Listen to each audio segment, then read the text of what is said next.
समय चक्रको साथमा नेपाल टेलिकमको 4G नै पर्फेक्ट छ। नेपाल टेलिकम, राष्ट्रको सञ्चार।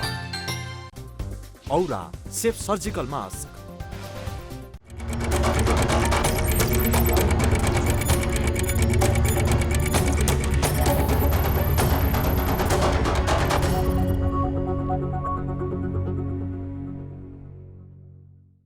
इमानदार, मेहनती र देशभक्तहरूलाई सम्मान गर्दै व्यतिथि भ्रष्टाचार र अन्याय विरुद्ध हाम्रो निगरानी। यो हो टेलिभिजनको समय चक्रमा यहाँलाई हार्दिक स्वागत छ दर्शकवृन्द। म विक्रम श्रेष्ठ।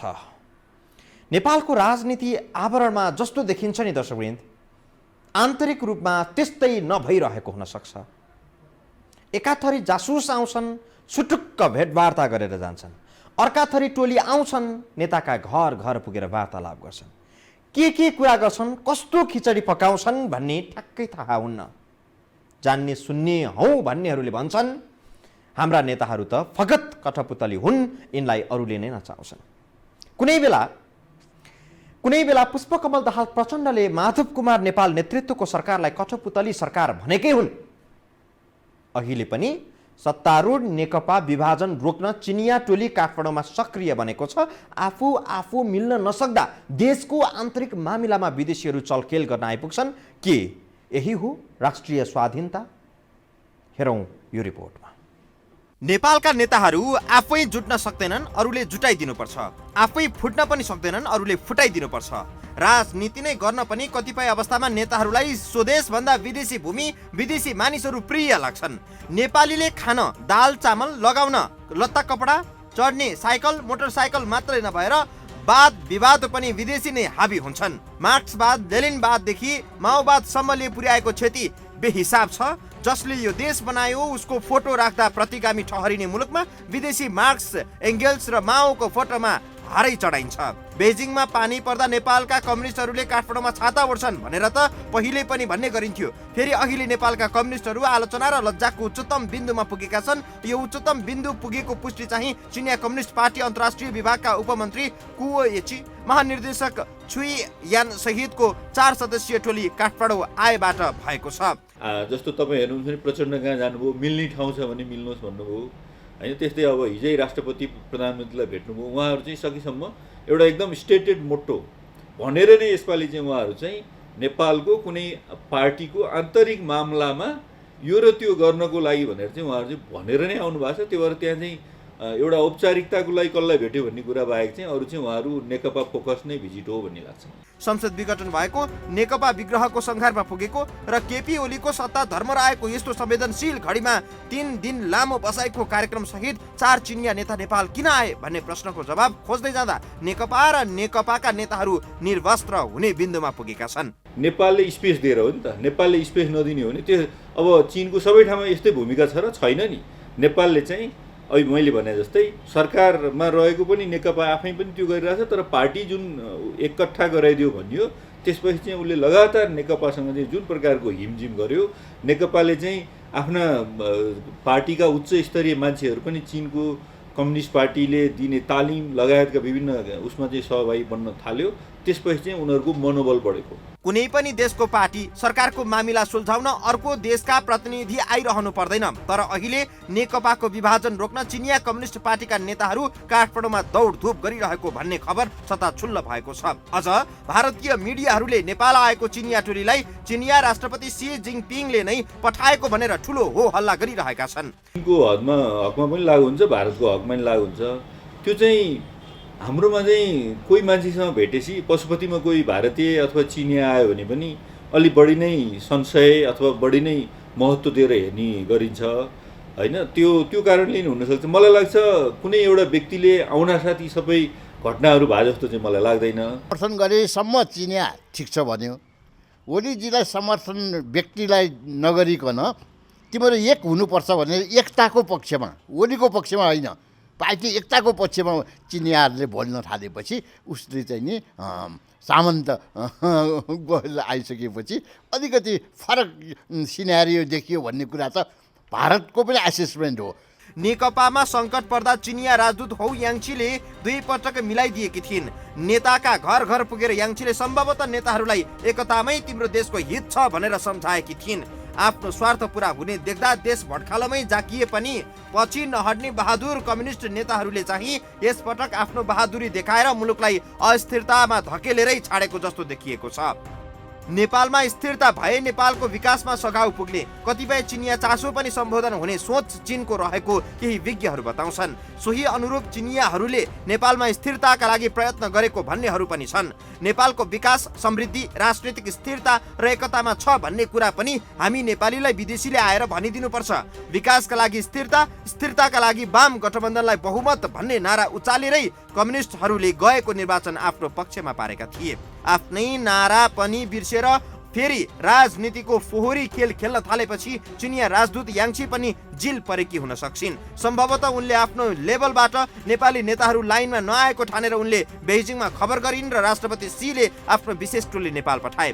शक्ति राष्ट्रहरूले साना र कमजोर मुलुकहरूमा राजनीतिक संवादका लागि टोली पठाउनु विश्व राजनीतिको दृष्टिले नौलो होइन, किनभने स्वार्थ नमिल्दा कतिपय शक्ति राष्ट्रले संवाद गर्ने टोली होइन, बम खसाल्ने युद्धक विमान नै पठाएका दर्जनौं उदाहरण छन्। संविधान जारी हुने बेला भारतका प्रधानमन्त्री नरेन्द्र मोदीले पनि आफ्ना विशेष दूतका रूपमा एस जयशंकरलाई नेपाल पठाएका थिए। जयशंकरले संविधान जारी नगर्न दिएको दबाब नेपाली नेताहरूले नमान्दा भारतले 5 महिना नाकाबन्दी लगाएर दण्ड दिएको थियो। शैली, परिवेश र कारण फरक होला, तर अहिले भारतीय दूत आउनु र चिनिया टोली आउनु नै धेरै दृष्टिले उस्तै देखिन्छ। यी दुवै घटनामा नेपाली नेताहरूको कच्चा शैली देशको हितभन्दा आफ्नो स्वार्थ प्रधान देखिएका छन्। नेपालका नेताहरूको शैलीकै कारण नेपाल शक्ति केन्द्रहरूको क्रीडा स्थल बन्छ कि भन्ने चिन्ता पनि बढिरहेको छ। राजनीति तरल भएपछि पौडिन जो पनि आइपुग्छन्। आपसी कलह बढिरहँदा धमिलो पानीमा माछा मार्न खोज्नेहरू पनि धेरै हुन्छन्। नेपालको राजनीति सधैँ अस्थिर, तरल अनि संवेदनशील बनाइरहने कुन तत्त्व होला? आखिर यो देश सदा सर्वदा यसै गरी किन चलिरहेको छ? यसका लागि नेताहरूको स्वार्थ मात्रै कारक हो कि यसका अन्य आयामहरू पनि छन् त? प्रसङ्ग जोड्छौँ यो ब्रेकपछि।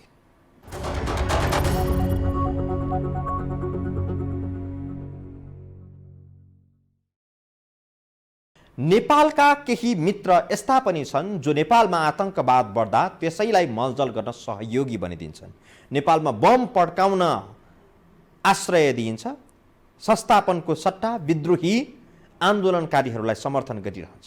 एकता र मिलन भन्दा विग्रह र विभाजनमा रमाउनेहरू पनि होलान्। अहिले एक अर्को छिमेकी चाहिँ विभाजन रोक्न, राजनीतिक अस्थिरता टार्न काठमाडौँमा क्रियाशील भइरहेको दावी भइरहेको छ। हामीले परिदृश्य पनि यस्तै देखिरहेका छौँ। तर के हामीलाई अरूले जुटाइदिनु पर्ने हो? हामीलाई हाम्रो देशको हित यसरी हुन्छ उसरी हुन्छ भनी अर्थी बुद्धि अरूले दिइरहनु पर्ने हो? यति दुई कुरा छुट्याउन नसक्ने अवस्थामा नेपालको नेतृत्व पुगेको साँच्चै हो त? प्रसङ्ग चिनिया टोलीकै हो दर्शकवृन्द। केही विज्ञहरूले भनिरहेका छन् कि चिनिया टोलीको चासो नेकपामा हो। चिनिया कम्युनिस्ट पार्टी र नेकपा बीच कायम रहेको भाइचाराको मामिला मात्रै हो अहिलेको सन्दर्भ। के यस्तै हो त? यो रिपोर्ट हेरौँ।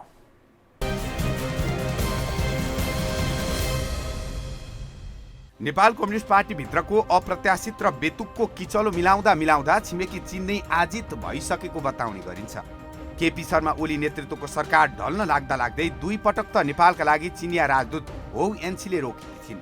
तर यसपटक नेपालका नेताहरूलाई कसैले पछाडिबाट धकेले झैँ उनीहरू यसरी अघि बढे कि प्रचण्ड माधव समूह पार्टी फुटाउन र सरकार ढाल्न तयार भयो भने केपी शर्मा ओली संसद नै सिद्ध्याइदिन तयार भए। चिनिया कम्युनिस्ट पार्टी र नेपाल कम्युनिस्ट पार्टी बीच भाइचाराको सम्बन्ध पनि छ। यो कारणले पनि नेपालका कम्युनिस्टहरू एक भएर चलुन् भन्ने उनीहरूको सदिच्छा पहिलेदेखिकै हो। नेपालको पञ्चायती व्यवस्था जस्तो शासन चीनमा निर्वाध चलिरहेको छ। त्यही शासकीय मोडलले चीनलाई विश्वकै ठूलो अर्थतन्त्र भएको मुलुकको रूपमा स्थापित मात्रै गराएको छैन, विश्वभर नै चिनियाको प्रभाव कायम हुन पनि पुगेको छ। चीन अझ हाम्रो नेपालको लागि हानिकारक किन हुन सक्छ भनेदेखि चीन र हाम्रो राजनैतिक व्यवस्था मिल्दैन, समाजको बनोट मिल्दैन, धेरै कुराहरू चीन र हाम्रो फरक छन्। जुन नेपालले अहिले अपनाएको खुला अर्थनीति, खुला समाजको नीति, लोकतन्त्र, समानुपातिकता समावेशीकरण, धर्मकै सन्दर्भमा पनि हाम्रो धर्मनिरपेक्षता, यी सबै कुराहरू चाहिँ चिनिया राजनीतिक सिस्टमभन्दा फरक छ। त्यो अवस्थामा चीन अहिले राम्रो गर्छु भनेर आउँदै गर्दाखेरि पनि उसले गिजोल्ने नै हो। त्यो अवस्थाको तयारीमा हामी छौँ कि छैनौँ भनेर हेर्नुपर्ने हुन्छ। तर नेपालका कम्युनिस्टहरू स्वतन्त्रपूर्वक देश हितमा आफै चल्ने हैसियत पनि नराख्ने, अरूले जति पटक मिलाइदिँदा पनि घुमिफिरी विभक्त हुँदै गइरहेका छन्। यस्तो शैली देखेका नेपालका विज्ञहरूले भन्ने गरेका छन्, नेपालका कम्युनिस्टहरू भनेको यस्तो जात हो जसलाई कहिले पनि विश्वास गर्न सकिँदैन र गर्नु पनि हुँदैन। सम्म नेकपाको कुरो छ, यिनीहरू चाहिँ सत्ता स्वार्थबाट निर्देशित भएर एक भएका हुन्। यिनीहरू चाहिँ अपर्चुनिस्ट, अवसरवादी हुन्। यिनीहरूलाई भन्छ नि, यो कम्युनिस्टहरूको चरित्र हेर्दाखेरि यिनीहरूलाई चाहिँ यिनीहरू विश्वासिला हुन सकेनन्। नेपालका प्रमुख दुई कम्युनिस्ट घटक एक भएपछि नेपालमा मात्रै नभएर छिमेकी चीनले पनि नेपालको राजनीतिक स्थायित्व प्राप्त गर्ला भन्ने अपेक्षा राखेको थियो। दुई पार्टी एक हुँदाको परिणाम स्वरूप जनताले पनि बहुमत दिए, तर यी दुवै कम्युनिस्ट शक्ति मिल्नुको कारण नेपाललाई राजनीतिक स्थायित्व दिने उद्देश्य चाहिँ होइन रहेछ। दुवै पार्टी आफ्नो स्वार्थ पूरा गर्ने चाहनाले मात्र एक भएका रहेछन्। पार्टी एक हुँदा दुवैको स्वार्थ पनि पूरा भयो। स्वार्थ पूरा भइसकेपछि फेरि किन एकै ठाउँमा बसिरहने भन्ने भएपछि अहिले उनीहरू विभक्त हुने चरणमा छन्। तपाईँको अन्तिम क्वेसन चाहिँ एक हुन सक्ने यी कम्युनिस्टहरूको जुन कुरा गर्नुभयो नि, यी कम्युनिस्टहरू पहिला पनि पावरको लागि आएका हुन्। यिनीहरू अवसरवादी हुन्। यिनीहरू सत्ता स्वार्थलाई केन्द्रमा राखेर चाहिँ एक भएका पार्टीहरू हुन्। यिनीहरूको कुनै बेला पनि ठेगान हुँदैन। यिनीहरू चाहिँ यो विश्वास गर्ने जातै होइन यो। त्यसकारण चाहिँ यिनीहरूले विश्वासिलो काम गर्दैनन्, त्यो आफ्नो ठाउँमा छ। अस्ति पनि एउटा न्यारेटिभ आयो चीनले मिलाइदिया भनेर, म मान्दैन त्यो कुरा। नेपालका दलहरू आफै, ओलीजीलाई पनि एउटा प्रधानमन्त्री हुने ख्वाब थियो, प्रचण्डजीको सपोर्ट बिना उहाँ प्रधानमन्त्री हुन सक्नुहुन्थेन। प्रचण्डजीलाई ठुलो पार्टीको सभापति प्रधानमन्त्री हुनुहुन्थ्यो, त्यो भएर उहाँहरू चाहिँ मिल्नु हो भन्ने लाग्छ। तर नेपालका मिडिया, हामी नेपालीहरू धेरै चाहिँ के पत्याउँछौँ भने चीनले मिलाइदिया हो भनेर पत्याइरहेका छौँ। मलाई त्यो लाग्दैन। नेपाल कम्युनिस्ट पार्टी नेकपा विभाजनको सङ्घारमा रहेका बेला चिनिया कम्युनिस्ट पार्टी समेत तरङ्गित भएकै कारण अहिले चीनका राष्ट्रपति सी जिनपिङ आफैले चिनिया कम्युनिस्ट पार्टीका 4 प्रतिनिधि नेपाल पठाएका छन्। यो टोलीले नेपालको राष्ट्रिय मामिलामा भन्दा पनि नेकपाको बारेमा जानकारी लिने, चासो र चिन्ता व्यक्त गर्ने काम गर्ने नेपाली विज्ञहरू बताउँछन्। चिनिया टोलीको अहिलेको भ्रमण सद्भाव र पार्टी एकताको कामना मात्रै हुनेछ। उनीहरूले जुन सद्भावना राखेको थियो, त्यो सद्भावनाका बावजुद पनि यो पार्टी फुट्यो। त्यसको निम्ति के हो भने यहाँभित्र त्यो एकजुट भइराख्ने आधारहरू बलिया भएका रहेछन्। यो डिभिजन चाहिँ का प्रभावहरूलाई आक्रमण, किन रुलिङ पार्टी हो यो, सत्तासीन पार्टीमा आएको यो डिभिजनका प्रभावहरू के हुन्छन् भनेर सायद त्यो आकलन गर्न, प्रत्यक्ष आकलन गर्न, प्रत्यक्ष सम्बन्धित पक्षमा हैन कसको के हो भनेर बुझ्न पनि दुईटै पक्ष उत्तिकै मित्रवत छन् हैन। त्यसले गर्दाखेरि यी पक्षहरूसँग बसेर आफ्नो ओपिनियन बनाउनको निम्ति त्यो अहिले पनि फुटमा पनि मलाई लाग्छ ओलीजी एक्लै हिँड्न खोज्नुभयो, प्रचण्ड लगायतका साथमा उहाँ सुनिनुभयो, मोटाउनु भयो, प्रधानमन्त्री पदमा पुग्नुभयो। तर उहाँ चाहिँ जसले साथ दिएर उहाँ मोटाउनु भएको छ त्यो कुरा बिर्सेर एक्लै हिँड्न खोजेका कारणले यो फुटमा पुग्यो। त्यो हेर्दाखेरि मलाई लाग्छ कसैले न जुटाइदिया हो न फुटाइदिन्छ। तर हाम्रो नेपालमा चाहिँ अनावश्यक रूपमा यो न्यारेटिभहरू आउनु आफैमा दुर्भाग्यपूर्ण छ। यसले गर्दाखेरि चाहिँ हामी यस्तै कुराहरूलाई चाहिँ पत्याउँदै गयौँ भने भोलि चिनिया सहभागिता अरू बढ्छ र चिनिया सहभागिता अहिले तपाईँले उठा जस्तै राम्रोमा भन्दा पनि नराम्रोमा। नेपाल कम्युनिस्ट पार्टी र चिनिया कम्युनिस्ट पार्टीको बिचमा भाइचारा सम्बन्ध छ। यसैले आफ्नो भाइचारा सम्बन्ध भएको पार्टी नफुटोस् नटुटोस् भन्ने चाहिँ त्यो वैचारिक आफ्नो सहयात्रीसँगको चासो। नेकपाभित्रको किचलो उत्कर्षमा पुगेपछि पार्टी विभाजन उन्मुख छ। सत्तारूढ दलमा भएको घटनाका कारण नेपालको राजनीति तरल बनेको छ। तरल राजनीतिमा पौडिन अहिले विदेशी शक्ति केन्द्रहरू चलखेल गरिरहेका छन्। नेकपाका अध्यक्षहरू प्रचण्ड र केपी ओली बीच विवाद भयो र पार्टी विभाजनतर्फ गयो भन्ने सरल दृष्टिकोण मात्रै अहिलेको स्थितिमा राख्न नमिल्ने विज्ञहरू बताउँछन्। अमेरिका, चीन, भारत, युरोपियन युनियन लगायतको स्वार्थ टक्रावको बाछिटा नेपालमा परेको अनुमान पनि विश्लेषकहरूले गरेका छन्। देशमा भित्रभित्रै खिचडी पाकिरहेको छ, के भइरहेको छ धेरैलाई थाहा छैन। संसद विघटन रद्द गर्ने, प्रधानमन्त्रीको कुर्सी पनि सुरक्षित गर्ने प्रयासमा चिनिया टोली प्रयासरत रहेको बताइन्छ। यसो हुँदा सर्प पनि मर्ने, लाठी पनि नभाँचिने मध्यमार्गी उपाय दुवै पक्षका लागि मान्य हुन सक्छ भन्ने चर्चा पनि भइरहेको छ। विकास र समृद्धिका लागि राजनीतिक स्थायित्व आवश्यक छ भनेर चिनिया पक्षले नेपाली नेताहरूलाई पटक पटक भनेकै छ। व्यक्तिगत स्वार्थभन्दा माथि उठ्न नसक्दा देशको अहित हुने काममा पनि हाम्रा नेताहरू अगाडि बढ्ने गर्छन्। सायद अहिले पनि भइरहेको त्यस्तै हो कि?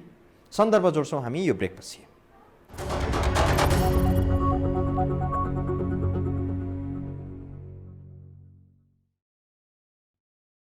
शान्ति, राजनीतिक स्थायित्व हुँदा गरिब मुलुक पनि समृद्ध हुन सक्छ। मानवीय आवश्यकताहरू पूरा गर्न सरकारलाई पनि सहज हुन्छ। सधैँको राजनीतिक खिचातानी, सरकार ढाल्ने, बनाउने, पार्टी फुटाउने, आन्दोलन भइरहँदा लगानीको वातावरण पनि बिग्रिन्छ। लोकतन्त्र भनेको यस्तै निम्न कोटिका कामहरू गर्न पाइने व्यवस्था हो भन्ने आम बुझाइ बनिसकेको छ। विज्ञहरूको मत चाहिँ अलि फरक छ। हामी भइरहेका घटनाक्रमहरूलाई आन्तरिक मामिला भनेर बुझ्छौँ, तर यस्ता मामिला आन्तरिक नभएर विश्व राजनीति शक्ति राष्ट्रहरूको स्वार्थसँग जोडिएर आएका हुन्छन्, जसको हामीले छनक पनि पाइरहेका हुँदैनौँ। यो हेरौँ। नेपाल कम्युनिस्ट पार्टी नेकपा विभाजनको सङ्घारमा रहेका बेला चिनिया कम्युनिस्ट पार्टीको विशेष टोली अहिले भेटवार्तामा व्यस्त छ। चिनिया राष्ट्रपति सी जिनपिङकै निर्देशनमा सो टोली नेपाल आएको बताइन्छ। नेकपाको एकताले स्थायी रूप ल्याओस् भन्ने कामना गरेर बसेको चीनलाई ओली र प्रचण्डले झड्का दिएका छन्। चीनको चाहना विपरीत उनीहरू फुटको सङ्घारमा पुगेका छन्। चिनिया कम्युनिस्ट पार्टीको अन्तर्राष्ट्रिय विभागका उपमन्त्री कुओ एचओ, महानिर्देशक छुई यान सहितको 4 सदस्य टोली नेपाल आइसकेपछि नेपालमा चीनको चासो खुलेआम देखिएको धेरैको टिप्पणी छ। अहिले कुरा गरे जस्तै अब चीनको अहिले नै टोली जसरी आइरहेछ, जुन सन्देश लिएर भनेर ओपनली के भनिरहेछ भनेदेखि अहिले मैले भने जस्तै अब तपाईँहरू यसरी गर्नुभयो भने अस्थिरता आउँछ, अस्थिरता आएपछि बाह्य शक्ति आउँछ, तपाईँहरू मिलिदिनुहोस् भनेर भन्ने एउटा स्टेटमेन्ट सहित जसरी आइरहेको भनिन्छ, त्यो भने एक प्रकारको हस्तक्षेप हो। कसलाई बाहिरी भनिरहेछ उसले? हामीलाई चीन पनि बाहिरी हो। त्यो कुरा चाहिँ चीनले बुझ्नुपर्छ। तिमी पनि हाम्रो आन्तरिक कुरामा चाहिँ तिमी नआऊ, हाम्रो आन्तरिक कुरा हामी नै सेटल गर्छौँ भनेर जानुपर्ने अवस्था चाहिँ नेपाली जनताको अहिलेको अवस्थाको प्रमुख जिम्मेवारी हो जसलाई चाहिँ। नेकपाको विभाजन रोक्न चिनिया पक्षले यति धेरै चासो हुँदा के भारत चाहिँ नेपालमा तटस्थ भूमिका देखाएर बसिरहेको छ त? भारतसँग नेपालको बहुआयामिक सम्बन्ध मात्र छैन, नेपालको राजनीतिमा भारत सधैँ हाबी हुँदै आएको छ भन्ने गरिन्छ। अहिलेको तरल राजनीतिमा के भारतको भूमिका छैन? वा अहिले भारतले औपचारिक रूपमा भने चाहिँ उसले नेपालको आन्तरिक मामिला मात्रै भनेर शान्त भएर बसिरहेको हो? होइन, अब इन्डिया चाहिँ अहिले जसरी चिनिया राजदूत घर घर गएर चाहिँ भेटघाट गरिराख्नु भएको छ, भारतीय राजदूतले त्यसो गर्नु भएको छैन। होइन, त्यसैले चाहिँ त्यो भए पनि भारतीय राजदूत अथवा भारत सरकार यहाँ भइरहेको घटनाक्रमप्रति तटस्थ छ, केही पनि चाहिँ उसको चासो छैन भन्न सकिँदैन। एकदम भित्रभित्र भारत उत्तिकै सक्रिय छ। संसददेखि रिस उठ्ने किन भन्दाखेरि एकमतले नक्सा पास गरिदियो। उनीहरूले नचाहेको जस्तो बाहिरी शक्ति, एउटा बाहिरी शक्तिले नचाहे जस्तो। यसैले यो संसद त विघटन बनाउनु पाए हुन्छ भन्ने उनीहरू दङ्ग हुने, दण्ड दिनु पऱ्यो नि, नक्सा निकाल्ने एकमतले। एउटा त्यो छ भने संविधानको धारा सारा भट्कियोस् भन्ने के किन भन्दाखेरि संविधानै जारी नहोस् भन्नेहरू छन् भने यसैले कसलाई खुसी पार्ने काम भयो त? संसद विघटनले संविधानलाई चाहिँ नि धज्जी उडाउँदाखेरि यसैले यसले पनि जाँच्नुपर्छ। नेकपा भित्रको विभाजन दुई नेताहरूको स्वार्थ टक्रावका कारण मात्रै नभएर यसको भू राजनीति अर्थ पनि रहने विज्ञहरू बताउँछन्। अहिले विश्वमा खुला रूपमा चीन र अमेरिका बीच व्यापारिक युद्धदेखि सामरिक प्रतिस्पर्धा पनि चलिरहेको छ। गएको अक्टोबर महिनामा अमेरिकाका रक्षा मन्त्री र विदेश मन्त्री भारत आएर एक महत्त्वपूर्ण सामरिक सम्झौता गरे। यो सम्झौतापछि अमेरिकी मन्त्रीहरू श्रीलङ्का, मालदिव, भियतनाम लगायत मुलुक पुगे, तर नेपाल आएनन्। अमेरिकाले नेपाललाई भारतको आँखाबाट हेर्ने गरेको छ भन्ने गरिन्छ। भारतको प्रभाव क्षेत्रका रूपमा नेपाललाई अर्थ्याउने अमेरिकी नीति नेपालमा हाबी हुँदा यो चीनका लागि खतरापूर्ण हुन सक्छ। भारत चीनको प्रकटमा नेपाल जाँदा भारत अमेरिका र नेपालमा रहेका तिब्बती शरणार्थीले टाउको उठाउने खतरा पनि चीनले देखेको हुन सक्छ। एउटा सुरक्षा स्वार्थ, तिब्बत उसको कमजोर उदर हो, तिब्बतलाई डिस्टर्ब गर्ने ठाउँ हो चाहिँ नेपालको भूमिबाट सीमा जोडिया हुनाले यहाँ एक चीन नीति विरोधी चीनलाई विखण्डन गर्न खोज्ने दलाई लामाका अनुयायीहरू को गतिविधि नबढोस् भन्ने एउटा चासो, सुरक्षा चासो। अमेरिका र चीनको 5G प्रविधि सम्बन्धी विवाद मात्र होइन, साउथ चाइना सीमामा पनि प्रत्यक्ष विवाद उत्पन्न भएको छ। भारतसँग त चीनको बेला बखत भौतिक क्षति सहितको मुठभेड हुन थालेको छ। हिमाली क्षेत्रहरूमा पनि चीनले आफ्नो प्रभाव बढाउँदै भुटानका केही क्षेत्रमा आफ्नो दाबी प्रस्तुत गरिरहेको छ, जसले भारतलाई दबावमा राख्ने स्पष्ट उद्देश्य देखिन्छ। भारत अमेरिका र चीनको स्वार्थ टक्रावमा नेपाल पर्यो भने त्यो नेपालका लागि उपयुक्त नहुने विज्ञहरूको ठहर छ। के बुझ्नुपर्छ भने हामी जस्तो सानो देशमा चाहिँ यसरी विदेशीहरूले बढी चासो लिए हाम्रो आन्तरिक मामलामा भने चाहिँ भोलि प्लेग्राउन्डको रूपमा जान सक्छ, जुन कुरा नेपाल जस्तो देशले चाहिँ धान्न सक्ने अवस्था छैन। नेपालको आन्तरिक राजनीतिमा अहिले जे भइरहेको छ यो आन्तरिक कारणहरूबाट मात्रै भइरहेको होइन भन्न सकिने ठाउँहरू पनि छन्। शक्ति राष्ट्रहरूको प्रभाव स्वरूप नेपालको राजनीतिक प्रभावित भइरहेको हुन सक्छ, तर यस्ता विषयवस्तु नेपालमा छलफलको विषय उति साह्रो बन्ने गरेको छैन। नेसनल इन्ट्रेस्टको कुरा गर्ने हो भने नेपालीहरू pro Indian, pro Chinese, pro American हुनु हुँदैन, प्रो नेपाली भएर बस्नुपर्छ। यसैले यो नेपालको आन्तरिक विवादमा अरूसँग गाँसिने टाँसिने कदापि राम्रो होइन। यसैले प्रो नेपाली भएर सोच्नु पर्यो, pro Indian, pro Chinese, pro American भएर होइन। नेपालमा ठुला ठुला राजनीतिक घटना हुँदा वा व्यवस्था नै परिवर्तन हुने मामिलामा पनि उत्तरको छिमेकी शान्त कूटनीतिमै रहने व्यवहार गर्दै आएको थियो। अवस्था नै उल्टिने घटनाहरूमा पनि चीनको प्रत्यक्ष क्रियाकलाप नेपालमा देख्न पाइँदैन थियो। तर नेपालका लागि चिनिया राजदूत हो यान्छी राजदूत भए यता चिनिया कूटनीतिको शैली फेरिएको छ। एकतै भइसक्यो रहेछ, प्रक्रिया पुरा नभएको त्यो देखिन्छ। दोस्रो कुरा प्रयास उनीहरूले गरेको राजदूतले नसकिएर नभ्याएर त्योभन्दा माथिल्लो तहको प्रतिनिधिमण्डल बोलाएको र चाहिँ नि यो वार्ता हुन थालेको चाहिँ नि हो। यसैले अब उनीहरूले प्रयास गर्छ। यसमा त एउटा त चीनको विदेश नीति पनि अहिलेको प्रेसिडेन्ट आइसकेपछि चेन्ज भएको छ। त्योभन्दा पनि के हो भने त्यो हामीले बोलाएको हो चीनलाई। अहिले जसरी नेकपाले आफू पार्टी एक भइरहँदाखेरि चिनिया कम्युनिस्ट पार्टीसँग एक प्रकारले उसको के अरे तालिममा बस्ने, उसलाई चाहिँ अनावश्यक स्पेस दिने कामहरू गर्यो। त्यसले गर्दाखेरि चाहिँ नेकपाको कारण नै अहिले विघटन हुन लागेको भनिएको अथवा फुट्न लागेको भनेको फुटिसकेको नेकपाको कारणले चाहिँ पछिल्लोचोटि चाहिँ चीन नेपालको मामलामा अलि दरै खुट्टा टेकेर चाहिँ अगाडि आउन खोजेको छ। त्यो चाहिँ जसरी भारतको हामीले मानेका थिएनौँ त्यसरी चीनको कुरालाई पनि हामीले मान्न हुँदैन। नेपालमा राजनीतिक दलहरू फुट्ने जुट्ने प्रक्रिया वर्षौंदेखि चलिआएकै छ, तर कुनै पनि फुटमा चीनको चासो अहिले जस्तो थिएन। यसपटक चीनले नेकपा जोगाइदिन बलियो कसरत गरेको छ। नेकपा फुट्दा भन्दा जुट्दा नै यो पार्टीका नेताहरू फाइदामा हुन्छन्, तर पनि नेकपाका नेताहरू फुट्नमै विजय देखिरहेका छन्। सबैका लागि रहेको आश्चर्य पनि यही हो कि आत्मघाती कदममा पनि नेकपाका नेताहरू किन विजय उत्सव मनाइरहेका छन्। सरकारले, राजनीतिक दल र नेताहरूले ती कामहरू गर्नुपर्छ जे गर्दा मुलुकको हित हुन्छ। आफूले कुर्सी नपाउँदा सरकार नै ढाल्ने, कुर्सी जान लाग्दा संसद नै विघटन गरिदिने स्वार्थ अहिले छर्लङ्गै देखिएको छ। 2-4 नेताहरूको स्वार्थमा 3 करोड नेपालीको भविष्य भुमरीमा पर्न हुन्न। नेताको स्वार्थका कारण आज विदेशीहरू एकता र स्थिरताको पाठ पढाउन काठमाडौँ आइपुगेका छन्। यस्तो पनि हुनु हुँदैन। आजलाई समय चक्र यति नै। समय चक्रसँगै यस टेलिभिजनका सम्पूर्ण समाचार बुलेटिन कार्यक्रम यो टेलिभिजन.com, यो खबर.com, युट्युब र फेसबुकमा पनि पढ्न र हेर्न सक्नुहुनेछ। मोबाइलमा यो टिभी एप डाउनलोड गरी हामीलाई प्रत्यक्ष हेर्न सक्नुहुनेछ। बिदा दिनुहोस्। नमस्कार।